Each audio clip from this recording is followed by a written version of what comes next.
স্বাগত ইন্ডিপেন্ডেন্ট সংবাদে। আপনাদের সাথে আছে রাকিব আহমেদ। এতক্ষণ শিরোনামগুলো জানাচ্ছিলাম, এবার যাচ্ছি বিস্তারিত খবরে।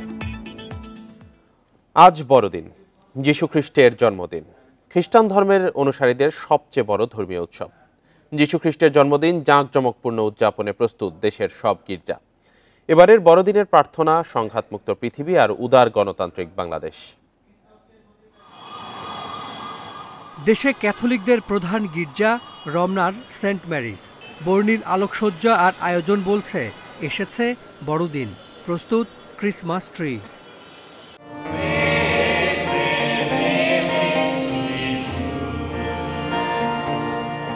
মঙ্গলবার রাত ৯টায় শুরু হয় বড়দিনের আনুষ্ঠানিকতার প্রথম পর্ব। বিশেষ প্রার্থনায় অংশ নেন অনুসারীরা। এবছরে আমাদের বিশেষ প্রার্থনা যে যেখানে যেখানে যুদ্ধ আছে, কারণ যিশু হলেন শান্তিরাজ, তিনি হলেন নবরাজ, তাই পৃথিবীতে তো যুদ্ধ থাকতে পারে না। বিশেষ করে আমাদের প্যালেস্টাইন, আমরা প্রার্থনা করি যেন সব জায়গায় যুদ্ধ বন্ধ হয়ে যায় এবং শান্তি বিরাজ করে। এর আগে প্রথম কোনো সেনাপ্রধান হিসেবে সেন্ট ম্যারিজ চার্চে যান জেনারেল ওয়াকারুজ্জামান। আয়োজনের বিস্তারিত পরিদর্শন শেষে খ্রিস্টান ধর্মের নেতাদের সাথে নিয়ে কাটেন বড়দিনের কেক। আপনারা নির্দ্বিধায় আপনাদের এই পরব উদযাপন করবেন। আমরা সারা বাংলাদেশে বিভিন্ন জায়গায় আমাদের লোকজন আছে, সেনাবাহিনী, এবং আপনাদের বিভিন্ন ধরনের নিরাপত্তা দিয়ে যাচ্ছে। এবারের বড়দিনের প্রার্থনা সম্প্রীতি বজায় রেখে এগিয়ে যাক অসাম্প্রদায়িক বাংলাদেশ। এই নতুন সময়ে আমাদের অনেক স্বপ্ন, এই দেশটা হয়ে উঠুক আরও গণতান্ত্রিক, আরও অসাম্প্রদায়িক এবং উন্নত একটা দেশ। এটা আমাদের প্রত্যাশা। বড়দিন ঘিরে রাজধানীর 5 তারকা হোটেল সহ বিভিন্ন স্থাপনাতেও ছিল জমকালো নানা আয়োজন। Hasan Misbah, independent news, Dhaka. বড়দিন উদযাপন নিয়ে আরো জানাতে লক্ষ্মীপুর ও বরিশাল থেকে যুক্ত হয়েছেন সহকর্মীরা। শুরুতে লক্ষ্মীপুর থেকে জানাবেন আব্বাস হোসেন। আব্বাস, একেবারেই সকাল সকাল বড়দিনের উদযাপন নিয়ে জানাবেন, কি কি আয়োজন থাকছে?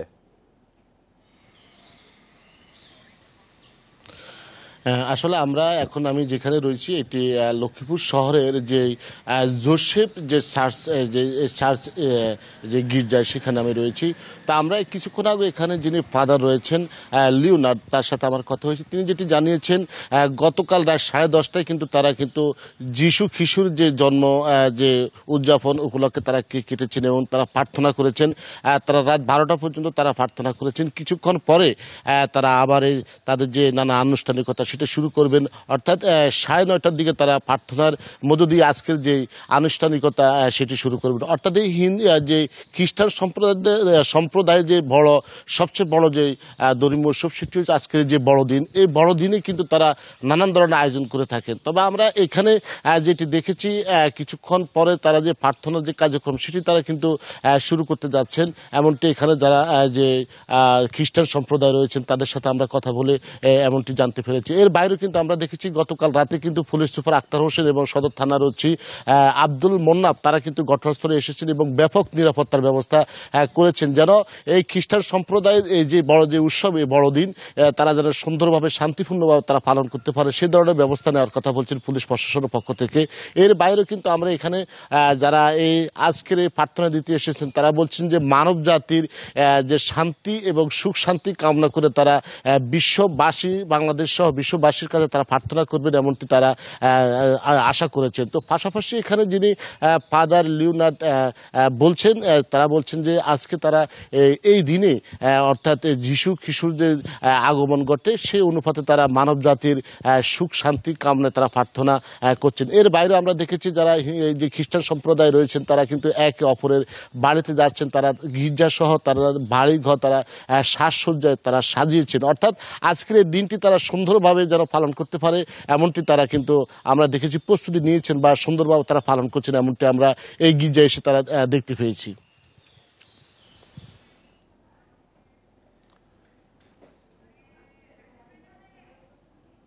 ধন্যবাদ আব্বাস, আপনি সাথেই থাকবেন। এবার বরিশাল থেকে জানাবেন সহকর্মী আলামিন। আলামিন, বরিশালে বড়দিন উদযাপন কিভাবে পালিত হচ্ছে, কি কি আয়োজন থাকছে? জি, বরিশালের বড়দিনের আয়োজনের যে বিষয়টি হচ্ছে যে গতকাল রাত ৯টায় কিন্তু এখানে প্রার্থনা হয়েছে। আমি এই মুহূর্তে রয়েছি বরিশাল নগরীর সদর রোডের ক্যাথলিক চার্চে, যেখানে আসলে গতকাল রাত ৯টায় কিন্তু প্রার্থনা করেছেন ভক্তরা, এবং এখানকার যারা আয়োজক রয়েছে তারা কিন্তু সব ধরনের প্রস্তুতি কিন্তু আগেই সম্পন্ন করেছিলেন। এবং আমরা কিন্তু দেখেছি যে কালকে রাত ৮টার দিকে কিন্তু আসলে যারা ভক্ত রয়েছেন তাদেরকে প্রবেশ করতে দেওয়া হয়েছিল। নিরাপত্তার একটি বিষয়কে কেন্দ্র করে কিন্তু আসলে সন্ধ্যার পর থেকে কিন্তু অনেককেই প্রবেশ করতে দেয়া হয়নি। এর মধ্যে কিন্তু আমরা দেখেছি ব্যাপক নিরাপত্তার ব্যবস্থা করা হয়েছে এই চার্চে। এর পাশাপাশি কিন্তু অন্যান্য যে গির্জাগুলো রয়েছে সেখানেও কিন্তু ব্যাপক নিরাপত্তার ব্যবস্থা রাখা হয়েছিল। এবং রাত ৯টার দিকে যখন প্রার্থনা শুরু হয় তখন কিন্তু তার আধা ঘন্টা আগে থেকে কিন্তু আমরা দেখেছি যে এই চার্চের যে কানায় কানায় পূর্ণ হয়ে গিয়েছিল, এবং যারা ভক্ত রয়েছে তারা এখানে এসেছেন। তারা তাদের যে যারা রয়েছেন সে ঘুরে দেখেছেন, এবং বিভিন্ন সাজসজ্জা করা হয়েছে সেগুলো কিন্তু উপভোগ করেছেন। এর পাশাপাশি প্রার্থনা করেছেন। আমরা ভক্তদের সাথে কথা বলেছিলাম, তারা যেটি জানিয়েছেন যে আসলে দেশের যে যুদ্ধ বিগ্রহ রয়েছে এগুলো যাতে মুক্তি পায়, মানুষ যাতে শান্তিতে বসবাস করতে পারে তা নিয়ে কিন্তু তারা প্রার্থনা করেছেন। এর পাশাপাশি আমরা বরিশালের যে অন্যান্য চার্চগুলো রয়েছে, প্রায় ৬টি চার্চ রয়েছে, সেখানে গিয়েছিলাম, এবং গির্জাগুলোতে দেখা গেছে যে আসলে মানুষের উপচে পড়া ভিড় ছিল। তারা একটি নির্দিষ্ট সময় কিন্তু আসলে সেখানে উপস্থিত হন এবং প্রার্থনায় অংশ নেন। এর পাশাপাশি বরিশালের যে ১৪টি কলোনি রয়েছে, খ্রিস্টান কলোনি রয়েছে, সেখানে কিন্তু বাসাবাড়িতে বেশ আয়োজন ছিল, এবং বাসাবাড়ির সামনে কিন্তু আসলে তাদের যে সৌন্দর্য বর্ধন করা এবং আলোকসজ্জা করা, সেই আলোকসজ্জা কিন্তু বেশ আমরা দেখেছি। এবং যখন আমরা ভক্তদের সাথে কথা বলেছিলাম তারা কিন্তু একে অপরের এই প্রার্থনার পরেই কিন্তু তারা একে অপরের বাড়িতে গিয়েছেন এবং কুশল বিনিময় করেছেন। আজকে যেহেতু বড়দিনের অনুষ্ঠান রয়েছে, সকাল ৯টায় কিন্তু প্রার্থনা দিয়ে শুরু হবে আনুষ্ঠানিকতা। এরপরে কিন্তু আসলে বিভিন্ন বিনোদন কেন্দ্র রয়েছে, সেখানে কিন্তু আসলে তারা ছুটে যাবেন। সবকিছু মিলিয়ে কিন্তু আসলে বরিশালে উৎসবমুখর পরিবেশে বড়দিন উদযাপন করছে খ্রিস্টান সম্প্রদায়।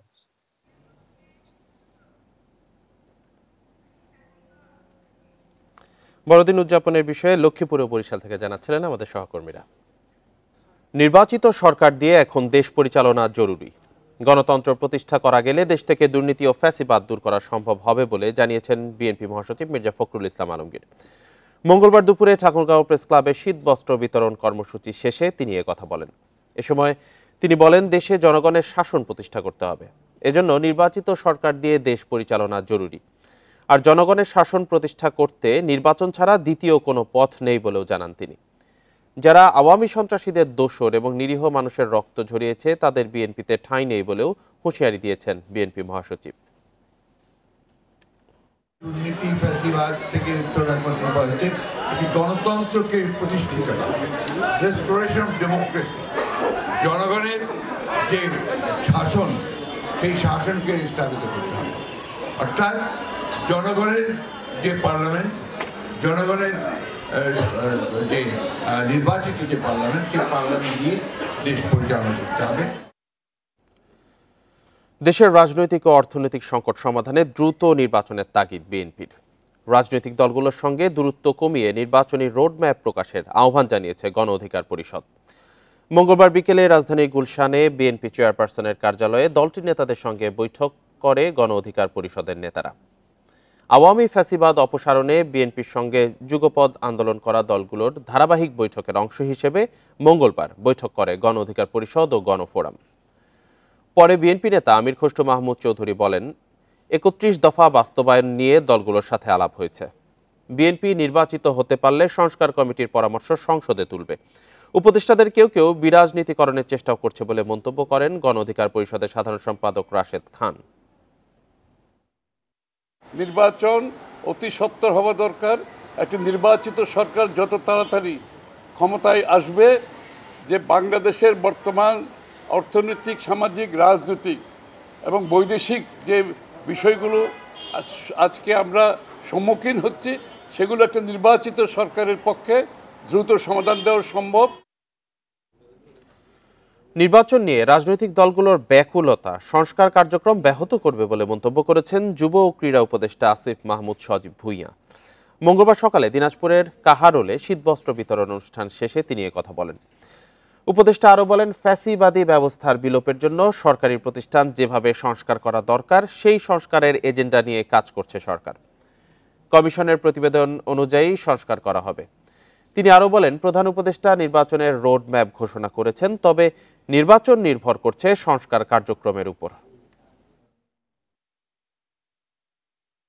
নির্বাচন নিয়ে যে অধৈর্য হয়ে যাওয়া, সেটা অবশ্যই সংস্কার কার্যক্রম যেটা চলছে সরকারের, সেটাকে কিছুটা ব্যাহত করছে এবং সেখানে এক ধরনের বাধার সৃষ্টি করছে। আমরা আহ্বান জানাবো যে রাজনৈতিক দলগুলোই সংস্কার কার্যক্রমে তাদের মতামত দিয়ে, তাদের প্রতিটি সংস্কার কমিশনে তাদের প্রস্তাবনা দিয়ে সংস্কার কার্যক্রমে সহযোগিতা করুক।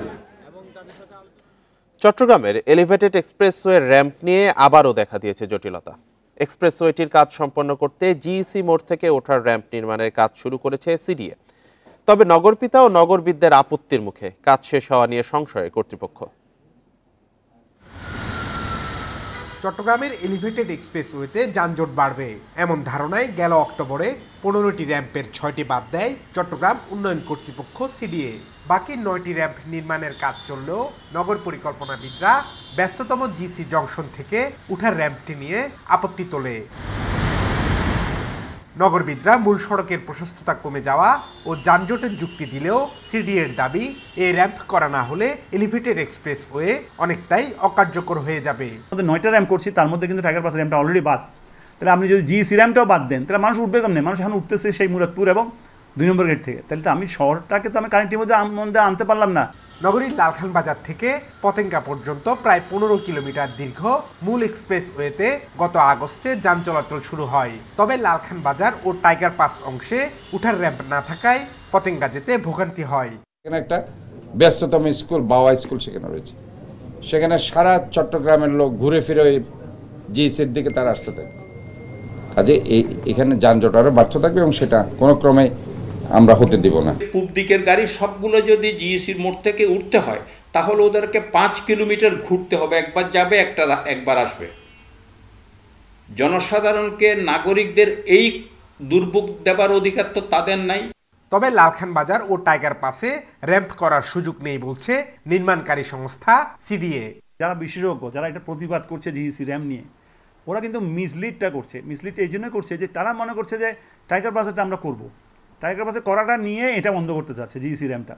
তো জিইসি র্যাম্পটা তো বন্ধ করলে তো মানুষ কোন দিকে উঠবে? আমরা টাইগার পাস র্যাম্পটা তো করছি না।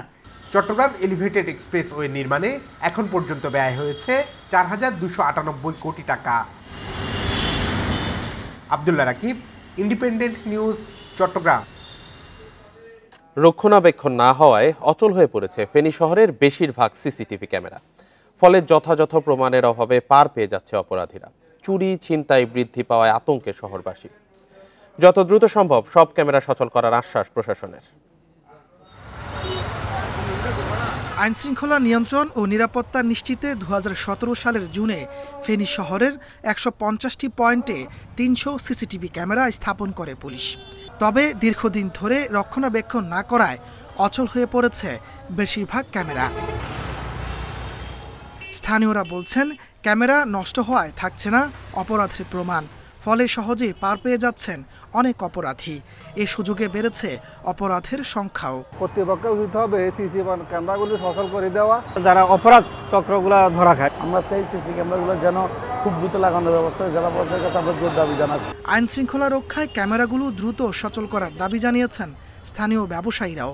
অতি দ্রুত ব্যবস্থা নেওয়ার জন্য আমরা প্রশাসনের সকল উচ্চ মহলের প্রতি সহৃদয় স্বনির্বন্ধ অনুরোধ করব। নষ্ট ক্যামেরা আবারও সচল করতে জেলা প্রশাসন, পুলিশ ও পৌরসভা কর্তৃপক্ষের মধ্যে সমন্বয়ের চেষ্টা চলছে।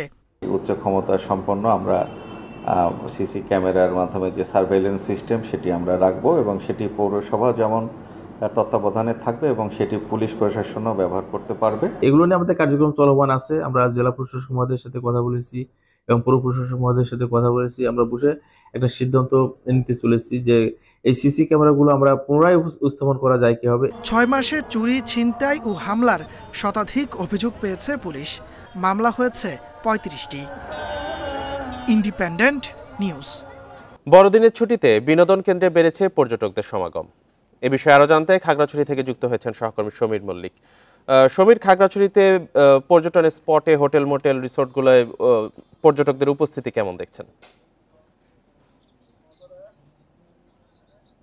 দেখুন, ডিসেম্বর মাস পুরোটা জুড়ে কিন্তু পর্যটকদের যে আগমন সেটা আমরা দেখেছি যথেষ্ট ভালো, এবং বিশেষ করে কোনো উপলক্ষ থাকলে আজকে বড়দিনের ছুটি সেই হিসেবে আমরা বিভিন্ন হোটেল কটেজ মালিকদের সাথে কথা বলেছি। তারা বলছে যে গত এক সপ্তাহেরও বেশি সময় ধরে কিন্তু খাগড়াছড়িতে প্রতিদিনই প্রচুর পরিমাণ পর্যটক আসে, তবে সরকারি ছুটির দিনগুলোতে এই পর্যটকদের সংখ্যা কিন্তু অনেকটাই বেশি। আমি এই মুহূর্তে যে জায়গাটি রয়েছে এটি খাগড়াছড়ির দিঘিনালা বাস স্টেশন। এখান থেকে কিন্তু মূলত খাগড়াছড়ি যারা সাজেকে যায় সে সমস্ত পর্যটকরা কিন্তু এখান থেকে সকালবেলা সাজেকে যায়। এখন সকাল 7টা বাজে, কিছুক্ষণ পরে কিন্তু পর্যটকরা সাজেকের উদ্দেশ্যে রওনা হবে, এবং আমরা সকাল থেকে দেখেছি বেশ কিছু গাড়িতে করে বিশেষ করে ঢাকা থেকে পর্যটকরা কিন্তু ইতিমধ্যে এসে পৌঁছেছেন। তারা সকালে পাতরা সেরে কিছুক্ষণ পরে সাজেকের উদ্দেশ্যে রওনা দিবে, এবং খাগড়াছড়ির অন্যান্য যে টুরিস্ট স্পট গুলো রয়েছে বিশেষ করে আলুটিলা, রিসাং ঝর্ণা কিংবা জেলা পরিষদ পার্ক, এই সমস্ত পর্যটক কেন্দ্রগুলোতে প্রতিদিন বিকেল থেকে কিন্তু পর্যটকদের যে সমাগম সেটা কিন্তু বাড়ে। সকালবেলা আসলে পর্যটকদের সমাগমটা বিভিন্ন পর্যটন কেন্দ্রগুলোতে একেবারেই থাকে না বললে চলে, কিন্তু বিকেল হতে হতে এই পর্যটনগুলো কিন্তু একেবারেই পর্যটন কেন্দ্রগুলো কিন্তু পর্যটকে পরিপূর্ণ হয়েছে। এবং আমরা হোটেল ব্যবসায়ী যারা রয়েছে তাদের সাথে কথা বলেছি, তারা বলছেন গত আপনি জানেন প্রায় 1.5 মাস বন্ধ থাকার পরে কিন্তু নভেম্বরের 5 তারিখে খাগড়াছড়ি এবং সাজেকে যে পর্যটন সেটা উন্মুক্ত হয়, এবং সেটা উন্মুক্ত করে দেওয়ার পরে কিন্তু দীর্ঘদিন বন্ধ থাকার পরে অর্থাৎ 1.5 মাসের মতো বন্ধ থাকার পরে পর্যটকদের যে ভিড় সেটা আমরা দেখেছি, এবং প্রতি মাসে অর্থাৎ এই ডিসেম্বর মাসে কিন্তু অন্তত ইতিমধ্যেই 30,000-এর বেশি পর্যটক কিন্তু তারা ভ্রমণ করেছে। এবং সাজেকে আমরা দেখছি যে সব সাপ্তাহিক ছুটির দিনগুলোতে সেখানে কিন্তু যারা আগে থেকেই রুম বুকিং না করে সাজেকে বেড়াতে গেছে তারা কিন্তু ভোগান্তি পোহাতে হয়, অর্থাৎ তারা সেখানে গিয়ে কোনো ধরনের রুম খালি পায় না। সেক্ষেত্রে রিসোর্ট মালিক যারা রয়েছে বা যারা সংশ্লিষ্ট রয়েছে তাদের পক্ষ থেকে অনুরোধ করছে, বিশেষ করে সাজেকে যেহেতু সেখানে পর্যটকদের খুব বেশি থাকার আসলে আয়োজন নেই, অন্তত 120টার মতো রিসোর্ট সেখানে রয়েছে, তারা আগে থেকেই অনেকে বুকিং দিয়ে না যাওয়ার কারণে সেখানে কিন্তু তারা কিন্তু রুম না পেয়ে অনেক ধরনের ভোগান্তিতে হয়। অর্থাৎ অনেক সময় দেখা যাচ্ছে আসলে সেখানে যে রিসোর্টের বারান্দা আছে অথবা ক্লাব হাউস আছে সেখানে কিন্তু তাদেরকে রাত যাপন করতে হচ্ছে। এই ধরনের ভোগান্তি এড়ানোর জন্য সাজেকে কিন্তু আগে থেকে রুম বুকিং করে তারপর সেখানে ভ্রমণ করার জন্য অনুরোধ করেছেন সেখানকার রিসোর্ট মালিকরা। একই সাথে আমি খাগড়াছড়ি জেলা প্রশাসনের সাথে কথা বলেছি। জেলা প্রশাসনের পক্ষ থেকে বলা হচ্ছে পর্যটকদের বরণে সব ধরনের প্রস্তুতি কিন্তু প্রশাসনের পক্ষ থেকে নেওয়া হয়েছে। বিশেষ করে পর্যটন কেন্দ্রগুলোতে যে নিরাপত্তা সেটা কিন্তু 2 স্তরের নিরাপত্তা দেওয়া হয়। একটি হচ্ছে খাগড়াছড়ি জেলা পুলিশের পক্ষ থেকে সেখানে নিরাপত্তার ব্যবস্থা করা হয়, একই সাথে ট্যুরিস্ট পুলিশের যে টিম রয়েছে তারাও কিন্তু বিভিন্ন পর্যটন কেন্দ্রগুলিতে মোবাইল টিমের মাধ্যমে যে সার্বিক যে নিরাপত্তা ব্যবস্থা সেটা কিন্তু জোরদার করা হয়েছে। এবং আজকে বড়দিনের ছুটিকে কেন্দ্র করে কিন্তু আপনি জানেন খাগড়াছড়ি বেশ কিছু গির্জা রয়েছে, সেখানেও কিন্তু নিরাপত্তা ব্যবস্থা বাড়ানো হয়েছে, এবং একই সাথে এখানকার যে পর্যটন কেন্দ্রগুলো রয়েছে সেখানেও যাতে পর্যটকরা ভ্রমণ করতে পারে সেই লক্ষ্যে কাজ করছে। এবং প্রশাসনের পক্ষ থেকে বলা হচ্ছে যদি পর্যটকদের যে সমাগম স্বাভাবিক থাকে সেক্ষেত্রে সরকারের যে রাজস্ব আছে সেটি কিন্তু বাড়বে। খাগড়াছড়ি থেকে জানাচ্ছিলেন সহকর্মী সমীর মল্লিক। বরিশালে হঠাৎ বেড়েছে ডায়রিয়ার প্রকোপ। সদর হাসপাতালে প্রতিদিন গড়ে ভর্তি হচ্ছেন 20 জন, এদের মধ্যে শিশু ও বয়স্করাই বেশি। চিকিৎসকরা জানান ভর্তি রোগীর পাশাপাশি হাসপাতালের বহির্বিভাগেও চিকিৎসা নিচ্ছেন অনেকে। ডায়রিয়া ওয়ার্ডে 4টি বেডের বিপরীতে ভর্তি আছেন 15 জন। হঠাৎ রোগীর চাপ বাড়ায় চিকিৎসা দিতে হিমশিম খাচ্ছেন চিকিৎসক ও নার্সরা। বরিশাল জেনারেল হাসপাতালের তথ্য অনুযায়ী চলতি মাসে চিকিৎসা নিয়েছেন 500 রোগী। অপরিচ্ছন্নতার কারণে ডায়রিয়া বাড়ছে বলে ধারণা চিকিৎসকদের। সকালবেলা অবস্থা বেশি খারাপ, তারপর সকালবেলা ভর্তি হলাম, তো রাত 2টার দিকে অসুস্থ হয়ে পড়ছে, তারপরে হাসপাতালে নিয়ে আসছি। রোগীর পরিমাণ বাড়াতে আমাদের একটু হিমশিম খেতে হচ্ছে যে আমরা বিছানা দিতে পারছি না। শিশু রোগীর পাশাপাশি প্রচুর বয়স্ক ডায়রিয়া রোগী পাচ্ছি আমাদের এখানে, এবং যেগুলো ওয়াটারি ডায়রিয়া বা সিভিয়ার ডিহাইড্রেশন নিয়েও বেশ রোগী আসতেছে, এবং সেগুলো তাদেরকে আমরা ভর্তি করে চিকিৎসা দিচ্ছি। সুনামগঞ্জের হাওরে বোরো মৌসুমের আবাদ শুরু হলেও ফসল রক্ষা বাঁধের কাজ শুরু হয়নি। 15 ডিসেম্বর শুরু হওয়ার কথা থাকলেও শেষ হয়নি প্রকল্প বাস্তবায়ন কমিটি গঠনের কাজ। এতে দুশ্চিন্তায় কৃষকেরা। সুনামগঞ্জের হাওড়া অঞ্চলে চলতি বছর 2,22,000 হেক্টর জমিতে বোরো আবাদের লক্ষ্যমাত্রা নির্ধারণ করা হয়েছে। এজন্য 53টি হাওরের 534 কিলোমিটার ফসল রক্ষা বাঁধ সংস্কার ও মেরামত করা হবে, যার ব্যয় ধরা হয়েছে 125 কোটি টাকা। 15 ডিসেম্বর আনুষ্ঠানিকভাবে ফসল রক্ষা বাঁধের কাজ উদ্বোধন করা হয়, কিন্তু বাস্তবায়ন শুরু হয়নি এখনো। তাই সময়সীমা 28 ফেব্রুয়ারি হলেও নির্ধারিত সময়ে কাজ শেষ হবে কিনা তা নিয়ে দেখা দিয়েছে সংশয়। বেড়িবান্ধের উপলক্ষে যদি সঠিক টাইমে সঠিক টাইমে হয় তাহলে আমাদের মনে করো অনেক উপকার হইব। যদি বেরিবারটা যে সময়ের কাছে দিছে এই সময়ের কাছে দিলে যেমন আমরা শান্তি শৃঙ্খলায় গৃহস্থীরা তুলতে পারি। যদি মনে করো তোমার এই বান টান তোমার ঠিক মতো দেওয়া যে আমরা যেমন একটু শান্তি মতো আগে তোমার ধানটা তুলতাম পারি। পানি উন্নয়ন বোর্ড জানিয়েছে প্রকল্প বাস্তবায়ন কমিটি গঠনে দেরি হয় কাজ শুরু করা যাচ্ছে না। এবং পানিটা কমতে আরও 10-12 দিন সময় লাগবে। 10-12 দিন পরে হয়তো কাজটা ফুল সুইংয়ে শুরু হবে। এবং আমাদের যে উপজেলাতে পিএসি গঠন হচ্ছে এবং এটা খুব সতর্কতার সাথে পিএসি গঠন হচ্ছে, যাচাই বাছাই করে গঠন করা হচ্ছে। সুনামগঞ্জের ফসল রক্ষা বাঁধ সংস্কারের কাজ করে 374টি প্রকল্প বাস্তবায়ন কমিটি। Independent news. গত এক সপ্তাহ ধরে মেহেরপুরে টিএসপি ও ডিএপি সহ বিভিন্ন সার সংকট দেখা দিয়েছে। বরাদ্দ কম থাকায় এই সংকট তৈরি হয়েছে বলে দাবি সার ব্যবসায়ীদের। এতে সার কিনতে এসে ফিরে যেতে হচ্ছে কৃষকদের। সার ব্যবসায়ীরা জানান, কৃষি বিভাগ থেকে এ মাসে সারের বরাদ্দ আছে ইউরিয়া ৩,৯৬৬ মেট্রিক টন, টিএসপি ১,৭৮১ মেট্রিক টন, ডিএপি ২,৪৪২ মেট্রিক টন, এমওপি ১,৮২৪ মেট্রিক টন। তবে সারের চাহিদা আরও বেশি বলে জানান ব্যবসায়ীরা। সার সংকটে ভুট্টা, আলু, মসুর, গম সহ অন্যান্য ফসল চাষ ব্যাহত হচ্ছে বলে জানান কৃষকেরা। এদিকে দ্রুত সংকট কেটে যাওয়ার আশা কৃষি বিভাগের। টিএসপি সারের দোকানে গেলে বা ডিলারশিপের কাছে গেলে আমরা পাচ্ছি না। এক সপ্তাহ যাবত এই সারটা কোনো জায়গায় মিলছে না। এই সময় আমাদের সারের সর্বোচ্চ চাহিদা থাকে। সাধারণত আমরা যে বরাদ্দ পেয়েছিলাম গত মাসের বরাদ্দের সার 20-22 তারিখে আমাদের শেষ হয়ে গেছে। এই মুহূর্তে আমাদের চাষিদের যে চাহিদার তুলনায় হয়তো একটু সরবরাহ কম ছিল এই নভেম্বর মাসের শেষ দিকে। তবে এই আজকে থেকে সার যেহেতু ঢুকতে শুরু করবে, তাহলে আশা করি আমাদের কাঙ্ক্ষিত মাত্রা চাষিরা সার পাবে। আমাদের সারের এখানে নাব্যতা সংকট ও ডুবোচরের কারণে মানিকগঞ্জে পদ্মায় প্রায় প্রতিদিনই আটকা পড়েছে পণ্যবাহী জাহাজ। সার, খাদ্যপণ্য সহ বিভিন্ন মালামাল সঠিক সময়ে গন্তব্য পৌঁছাতে না পারায় লোকসানের মুখে ব্যবসায়ী ও জাহাজ মালিকরা। ঘটছে ডাকাতিও। কার্যকর পদক্ষেপ না নিলে সংকট বাড়ার আশঙ্কা খাত সংশ্লিষ্টদের। বর্ষার পানি কমার সাথে সাথেই পদ্মা যমুনায় জেগে ওঠে অসংখ্য ডুবোচর। মানিকগঞ্জের বাহাদুরপুর থেকে সিরাজগঞ্জের লতিফপুর পর্যন্ত নৌপথে এমন ডুবোচর রয়েছে অন্তত 8টি পয়েন্টে। ফলে চট্টগ্রাম, মোংলা সহ বিভিন্ন বন্দর থেকে আসা পণ্যবাহী জাহাজ আটকা পড়ছে হরিরামপুরের আন্ধারমানিক ঘাট সহ বিভিন্ন এলাকায়। সার, পাথর, খাদ্যপণ্য সহ গুরুত্বপূর্ণ মালামাল সঠিক সময় গন্তব্যে পৌঁছাতে না পেরে লোকসানে পড়ছেন ব্যবসায়ী ও জাহাজ মালিকরা। 6 দিন ধরে এখানে আসছি বসা, এখানে পানি কম জন্য জাহাজ সামনে যাইতে পারে না। জাহাজের ম্যাক্সিমাম 10 ফিট 11 ফিট পানির প্রয়োজন আছে, কারণ আমার জাহাজের ওতে ক্লিয়ারেন্স থাকা লাগবে। অনেক সময় মাঝ নদীতে আটকে পড়া জাহাজে ডাকাতের হামলার শঙ্কাও থাকে। এ নিয়েও আতঙ্কে জাহাজ মালিক ও শ্রমিকরা। রাস্তা কোথাও থাকলে ডাকাতি হয়, মারধর করে। পুলিশ বলছে, নদীতে থাকা জাহাজের মাস্টার ও শ্রমিকদের নিরাপদে রাখতে টহল বাড়ানো হয়েছে। আমাদের হরিরামপুর এলাকার এখানে কিছু জাহাজ আটকা পড়ছে, তাদের সাথে নিয়মিত যোগাযোগ করতে সিনিয়র অফিসার, ওসি স্যারও আমাদেরকে নির্দেশনা দিচ্ছে তাদের সাথে কথা বলার জন্য, তাদের কোনো সমস্যা আছে কিনা আমরা তাদের সাথে কথা বলতে। বিআইডব্লিউটিএ বলছে, নাব্যতা সংকট দূর করতে শিগগিরই নেওয়া হবে নদী খনন প্রকল্প। গত সপ্তাহে আমাদের এই জায়গায় হাইড্রোগ্রাফিক হয়েছে, জরিপ হয়েছে। ঠিক আছে, হাইড্রোগ্রাফিক জরিপটা এখন আমাদের অনুমোদন অপেক্ষা আছে। অনুমোদন হলে আমরা খুব দ্রুততম সময়, হয়তো 1 সপ্তাহ 10 দিনের ভিতরে আমরা ওই জায়গায় 2টা ড্রেজার এঙ্গেজ করব। সম্প্রতি চাঁদপুরের মেঘনায় নোঙ্গর করা কার্গো জাহাজ থেকে 7 জনের মরদেহ উদ্ধার করা হয়।